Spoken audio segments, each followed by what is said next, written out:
for tuning into Grammy Pro Buzzin', the Grammy Week edition. I'm your host, DJ Moonbaby, here at the DTS Space in Los Angeles with one of my favorite R&B female vocalists, and she goes by the name of Tweet. Yes, hi. Welcome. Thanks for having me, hello. Thanks for coming to visit us during this busy Grammy Week. I know, right? I'm excited. I'm excited to hit all the festivities and things. Congratulations on this new record, Charlene. Mm-hmm. I've heard it, and it's amazing. Thank you so much. Yes. I appreciate that. It's on repeat, Really? as you already know. Yes. That's a good thing. Thank you. So you took a little bit of a hiatus, 6 years. It's a little gap, little time. So what happened during this time period that influenced your music today on this record? On this record? Well, in 2005, I chose, after the second album didn't do so well, to take a hiatus to really find out if I really wanted to do music anymore. Really? Yeah, because there was a lot of stuff that went on. It wasn't a lot of support, you know, and just everything was hitting the fan in my life, and I just needed to take a step back and get my life together, personally, spiritually. So that's what I did.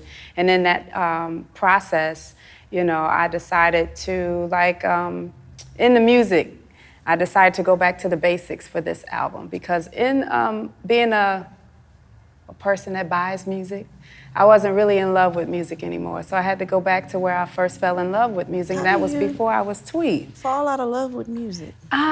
When it's not anything, when you turn on the radio, you don't hear nothing that you can relate to. Really? And it sounds like every record sounds the same. You know, the soul is missing for me. It was missing. The music, instrumentation in the music was missing. So I was just like, what's the point? So for me to be effective on this album, I said, let me go back to when I first fell in love with music. That was when I was Charlene, born and raised in the music.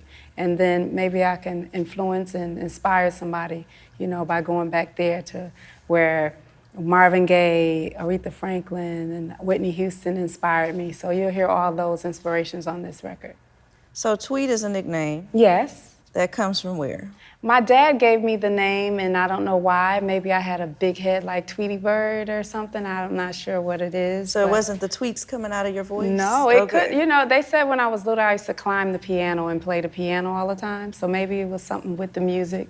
Yeah. Do you play the piano now? I can do enough to build a song or something like that, but I'm not fluent in it, no. Not Alicia Keys in it? No, not at all.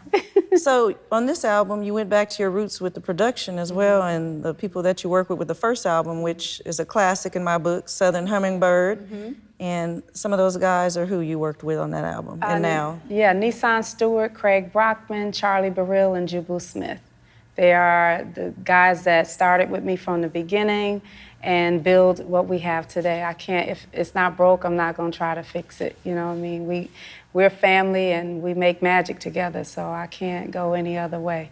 So you were singing backup with Missy back in the day on some of her vocal sessions, and I guess you wrote a song and played it for her, and she was blown away. Yeah. And took you to Sylvia Rhone, and they signed you.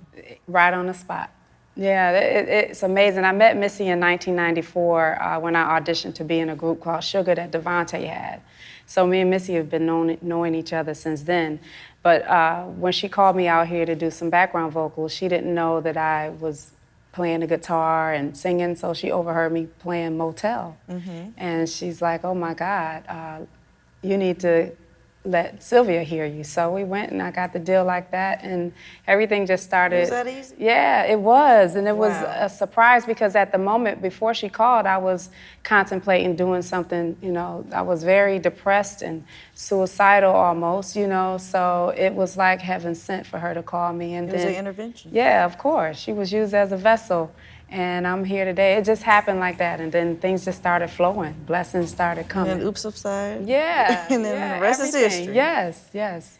So you're going to perform for us today, too. Yes, yes. And let's talk about the song you're going to perform. I was created for this. Yes, it's a song that's my testimony. Charlie Burrell produced it, and a young lady wrote it. And when I heard it, it just struck me right at my heart because it's exactly what my testimony is right now.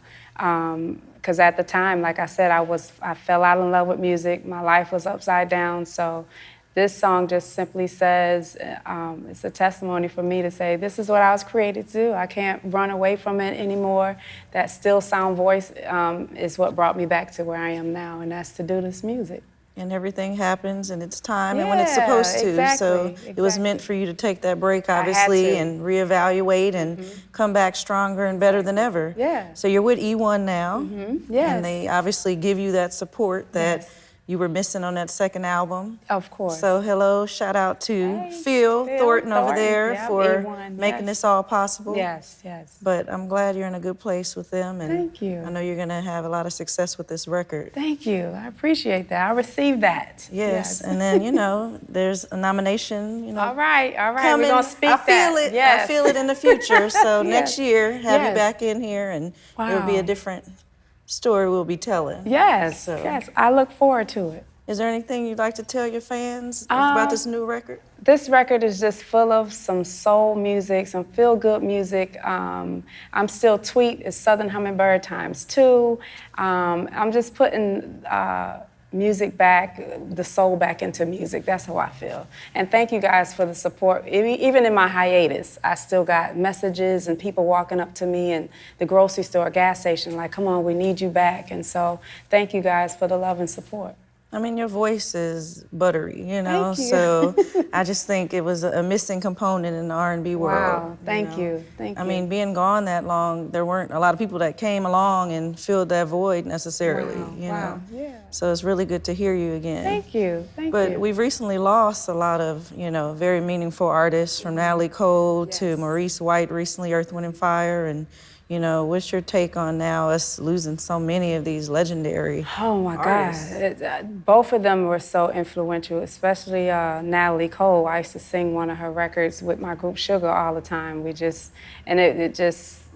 We're losing, and we need to start to gain more. Like maybe this generation is not quite in tune, so maybe we can save this generation so that we'll have more icons and more people, to fill the void of those that we lose. It is going to be a void if we don't start. Yeah, if we don't start. filling in. Yeah, we have to. Well, I'm excited to hear you perform. Thank you. This is going to be a treat for all of us here. So this is I Was Created for This, exclusively live on Grammy Pro Buzzin'. This is Tweet.